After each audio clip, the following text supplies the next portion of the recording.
बिस्मिल्लाहिर्रहमानिर्रहीम। अस्सलाम वालेकुम। मैं हूं ज़हूर अवान और एडोब फोटोशॉप में अब हम पढ़ेंगे जो हमारे पास यहाँ पे टूल हैं, यहाँ पे टूल बॉक्स में जिनमें आप देखते हैं कि आई ड्रॉपर टूल है और फिर उसके बाद आप यहाँ पे देखते हैं कि यहाँ पे कलर सिंपलर टूल है और मेजर टूल है।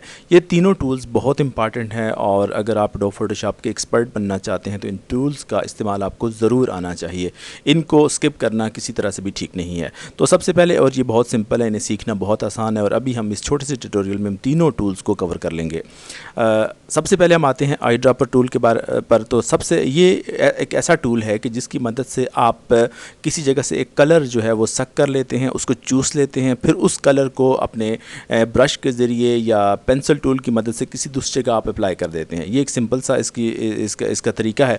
अब मैं ऐसा कहता हूँ, जब इसको सिलेक्ट करता हूँ तो अब यहाँ पे जो मेरे पास जो कलर है वो आप देख सकते हैं। यहाँ पर मैं यहाँ से पिक करता हूँ ताकि आपको देखने में आसानी हो। तो अभी देखें कि यहाँ पर आपको कलर नज़र आ रहा है टॉप पे, जो फोरग्राउंड कलर है। यहाँ पे अगर फर्ज करो मैं इसको क्लिक करता हूँ तो ये कलर आपको चेंज होता हुआ दिखाई देगा। जैसे जैसे मैं किसी कलर पे क्लिक कर रहा हूँ तो ये कलर यहाँ से चेंज होता हुआ आपको दिखाई दे रहा है। इसी तरह से आप जिस जगह भी क्लिक करते हैं, यहाँ से अगर मूव कर जाते हैं दूसरी जगह पर रेड कलर पर क्लिक करते हैं तो आप यहाँ पर देखते हैं कि यहाँ पर कलर चेंज हो जाता है। लेकिन आप जो कलर भी यहाँ से सिलेक्ट करेंगे, फ़र्ज़ करें कि अभी मैंने रेड कलर सेलेक्ट कर लिया है, अब मैं ब्रश टूल की मदद से इसको अप्लाई करता हूँ तो आप ये देखें कि जिस जगह पर मैं अप्लाई कर रहा हूँ तो वही कलर मेरा अप्लाई हो रहा है। अब फ़र्ज़ करें कि मैं यहाँ से जो है ना वो इस आई ड्रॉपर टूल की मदद से मैं इस ग्रीन कलर को पिक करता हूँ, जैसे मैंने पिक किया, और अब इसको मैं यहाँ पे ब्रश टूल की मदद से मैं इसको यहाँ पे अप्लाई करता हूँ तो आप ये देखें कि जो कलर मैंने वहाँ से पिक किया था वो यहाँ पे अप्लाई भी हो जाता है। तो ये एक तरीका, बहुत सिंपल टूल है लेकिन इसका इस्तेमाल करना बहुत आसान है कि इसलिए आपको कोई कलर तलाश नहीं करना पड़ता। फ़र्ज़ करें कि अगर आपको मैनुअली कलर तलाश करने पड़े कि मेरा उस तरह का कलर कौन सा है तो आपको यहाँ पर बहुत मुश्किल पेश आएगी कलर्स को तलाश करने में। तो ये बहुत आसान तरीका होता है कि आप जो है ना जस्ट इस आई ड्रॉपर टूल की मदद से जो कलर मौजूद है एज इट इज़ वो कलर उठा के दूसरी जगह आप अप्लाई कर सकते हैं। तो ये टूल आपने सीख लिया। उसके बाद जो दूसरा टूल है कलर सिंपलर टूल, जैसे कि आप किसी चीज़ के सैंपल्स लेते हैं, नमूने ले रहे होते हैं कि आप चाहते हैं कि मेरे पास देखना चाहता हूँ कि कौन कौन से कलर्स है, कि नमूने कौन कौन से हैं, तो आप यहाँ से ले सकते हैं। फ़र्ज़ करें कि जब इस पर मैं क्लिक करता हूँ तो अब आप यहाँ पे देखें, मैं थोड़ा सा यहाँ पे आपको इस राइट साइड पे जो मेरा जो पैलेट है उसको भी दिखा देता हूँ। यहाँ पे आप देखें, जब भी आपके पास जो कलर होता है तो यहाँ पे वो कलर्स आपको चेंज होते नज़र आते हैं। जैसे जैसे आपके सामने मैं कलर्स पे घुमा रहा हूँ तो आप ये देखें आर, जी और बी की वैल्यू चेंज होती है, आपको नज़र आती है। अब होता क्या है कि बेसिकली ये जो आर है ये इससे मुराद होता है रेड, और जी से मुराद होता है ग्रीन, और बी से मुराद होता है ब्लू। अब ये जो भी कलर्स आपके पास मौजूद होते हैं वो आम तौर पर आर, जी और बी का ही कम्बिनेशन होते हैं, जैसे कि आपका रेड कलर, ग्रीन और ब्लू। अब इन कलर्स को जब आप मिक्स करते हैं, अगर आप यूट्यूब पे कुछ वीडियो देखें कि कलर मिक्सर किस तरह से मिक्स करके नए कलर लेते हैं तो आपको अंदाज़ा हो जाएगा कि इन तीन कलर्स की मदद से फर्दर कलर्स भी बनाए जा सकते हैं और बनते हैं। तो अब यहाँ पर भी वही उसूल कार फरमा है कि जब भी आप किसी कलर पर क्लिक करते हैं तो वो बेसिकली मजमुआ होता है इन तीन कलर्स का, ठीक है, जिनमें आर, जी और बी है। जैसा कि फ़र्ज़ करें कि मैं एक यहाँ पे इस कलर पे मैंने क्लिक किया तो आप ये देखें यहाँ पे इस कलर की में जो आर की वैल्यू है वो 81 है, जी की वैल्यू जो है 232 है और बी की वैल्यू जो है वो 5 है। तो इसी तरह से आप यहाँ पे अगर फ़र्ज़ करें कि आपने कुछ सैम्पल्स उठाने हो तो आप यहाँ से सैम्पल्स उठा सकते हैं। फ़र्ज़ करें कि एक सैम्पल में ये उठाता हूँ, आप ये देखें जैसे ही मैंने सैम्पल उठाया तो यहाँ पर 1 आपको लिखा हुआ नज़र आ रहा है और 6 और 230 और 12 आ गया है। लेकिन यहाँ पर भी आप देख सकते हैं इस जगह पर यहाँ पर सैम्पल 1 लिखा हुआ नज़र आता है। दूसरा सैंपल मैं उठाता हूँ इस दरख्त का, तो आप ये देखें कि जैसे दूसरा सैंपल मेरे पास यहाँ पे आ गया लेकिन इसकी वैल्यू भी आपके सामने है 31, 24 और 8। इसी तरह से मैं तीसरा जो सैंपल है वो उठा लेता हूँ यहाँ से इस कलर का। तो आप ये देखें कि 3 सैंपल्स हो गए मेरे पास और चौथा भी मैंने ले लिया है। अब इसके बाद पांचवा हम नहीं ले सकते, 4 सैंपल्स हम ले सकते हैं, जिसमें एक आपके सामने ये है, दूसरा ये है और तीसरा आपके सामने ये है और चौथा वो है। और यहाँ पर भी आपको यहाँ पर 1, 2, 3 और 4। अब यहाँ से आपको ये पता चल जाएगा कि जो जो सैंपल्स आपने उठाए हैं उनकी वैल्यू ये वाली है। अब फ़र्ज़ करें कि मैं सबसे पहले जो ऊपर की जो वैल्यू है इसको अप्लाई करके देखता हूँ, जो हमारे पहले कलर की वैल्यू है जो यहाँ पे आपको नज़र आता है, वो कलर मैं बनाना चाहता हूँ। तो अब होता ही है कि जब आप यहाँ पे कलर पे क्लिक करते हैं तो यहाँ पर भी आपको कलर बनाने का ऑप्शन यहाँ पे मिलता है, जिसमें आपको आर की वैल्यू भी नज़र आती है, ठीक है, और उसके बाद आप ये देखेंगे उसमें जी और बी की वैल्यू। अब हमारी जो यहाँ पे आर की वैल्यू 66 है, 230 है और 12 है। तो अब यहाँ पे मैं अप्लाई कर देता हूँ वैल्यू 66, आप देख सकते हैं, और यहाँ पे जो है दूसरी 230 है और तीसरी जो वैल्यू हमारे पास है वो 12 है। तो अब आप ये देखें कि जैसे ही मैंने यहाँ पे पहुँचा तो मेरा ये कलर सेलेक्ट हो चुका है कि मेरा ये कलर है, और यहाँ आप नंबर 1 पे देखें तो यहाँ पर भी ग्रीन सेलेक्ट है और यहाँ पर भी उसने ग्रीन सेलेक्ट किया। ओके करें तो उसके बाद आप इस कलर को जिस जगह भी ब्रश की मदद से अप्लाई करेंगे तो ये वही वाला कलर अप्लाई होगा जो आपने यहाँ पे उसका कम्बिनेशन तैयार किया था। तो इसी तरह से आप बी का कम्बिनेशन जब आप तैयार करते हैं तो जो आप जब इसकी वैल्यू बी की डालेंगे तो आपको ये वाला कलर मिलेगा जो यहाँ पे आपको नज़र आ रहा है। तो ये होता है हमारे कलर को के सैम्पल्स पिक करने का तरीका। अब हम आते हैं अपने जो आखिरी जो मैयर टूल है उसकी तरफ आते हैं। ये भी बहुत इंपॉर्टेंट टूल है और मैं बताता चलूँ आपको कि ये टूल इसलिए इंपॉर्टेंट है कि जो एडोब फोटोशॉप है जब आप इस पर काम करते हैं तो आपकी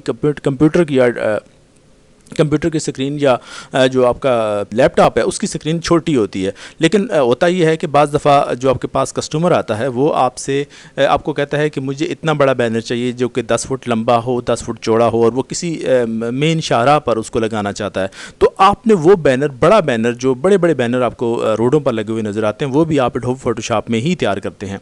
तो होता ये है कि अब जब आपकी स्क्रीन यहाँ पर छोटी होती है तो उस वक्त क्या आपको कैसे पता चलेगा कि आप 50 फुट का बैनर कितने या रख सकते हैं। अगर कोई इंचेस में आपको बताता है कि जो आपका जो मैयर टूल है ये आपकी मदद करता है।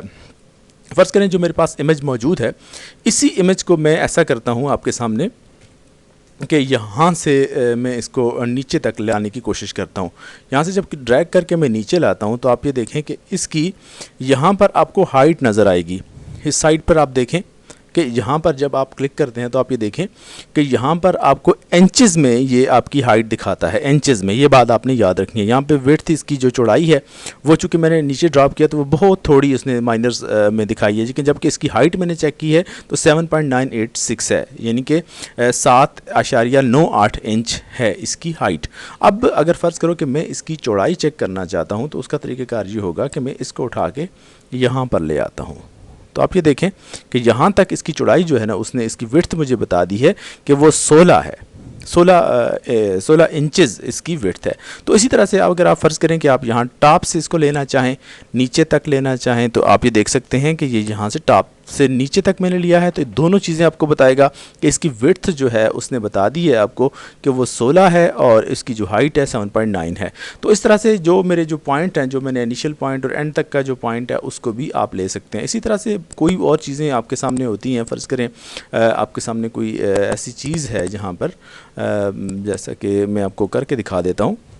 फ़र्ज़ करें कि ये मेरे पास एक मशीन पड़ी है, तो इसको अगर फ़र्ज़ करें कि मैं यहाँ से इसको ड्रैग करके यहाँ तक का फ़ासला देखना चाहता हूँ, तो आप ये देखें कि ये इसने आपको यहाँ से मैंने यहाँ तक सेलेक्ट किया तो अब यहाँ पर इसने बता दिया कि ये 67 इंचेस इसकी विड्थ है। आप यहाँ पे गौर से देखें तो ये यहाँ पे 67.73 इसकी जो विड्थ है, और हाइट इसने चूँकि वो टेढ़ा सा यहाँ पे दिखाया दे रहा है तो इसलिए इसकी हाइट भी हमें 2.5 इंचेस नज़र आ रही है। तो 67 इंच का ये है, जबकि यहाँ पर आप देखते हैं तो आपको ये जूम होके छोटा सा दिखाई देता है।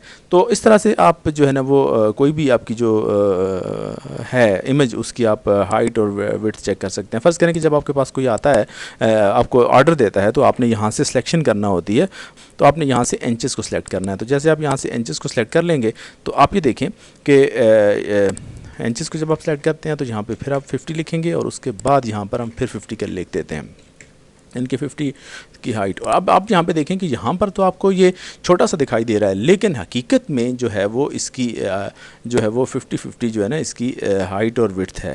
आप ये देखें, मैं ऐसे करके देखता हूँ तो आप ये देखें यहाँ पे हाइट इसकी जो है ना उसने 50 बता दिया आपको, ठीक। उसके बाद जब मैं इसकी विड्थ को चेक करता हूँ तो आप ये देखें कि यहाँ पर उसने वो भी बता दिया कि विड्थ इसकी 50 है। अगर आप यहाँ से इस कोने से लेके इसको नीचे तक देखें तो आपको मेरा थोड़ा सा जो है वो गलत हो रहा है। बहरहाल ये देखें आप, इसकी विड्थ भी 50 है और हाइट भी 50 है। तो इस तरह से अगर आप यहाँ से जब चेक करते हैं किसी चीज़ को तो ये इसकी लंबाई को यहाँ से यहाँ तक लेके दिखाता है आपको, और फिर इसकी जो चौड़ाई है, हाइट है, वो यहाँ से लेके यहाँ तक दिखाता है। ये डायरेक्ट सीधा जो वो होता है वहाँ तक लेता है। और उसके बाद अगर आप इसका टोटल इस लाइन का डिस्टेंस देखना चाहें तो वो भी आपको यहाँ पर नज़र आता है। ये डिस्टेंस 70 की जो लाइन है, देखें अगर इसकी जो इस जो हमारा इमेज है उसकी जो विड्थ है वो है 50 इंच और हाइट भी 50 इंच है, लेकिन ये जो दरमियान से लाइन मैंने ड्रा की है उसका डिस्टेंस आप देखना चाहें तो वो 70 इंचज़ है। तो उम्मीद है आपको ये टूल समझने में आपको बहुत मदद मिली होगी इस ट्यूटोरियल से। अगर मेरी ये वीडियो आपको अच्छी लगी तो लाइक, कमेंट और शेयर ज़रूर कर दीजिएगा। बहुत शुक्रिया आपका वीडियो मुकम्मल देखने के लिए।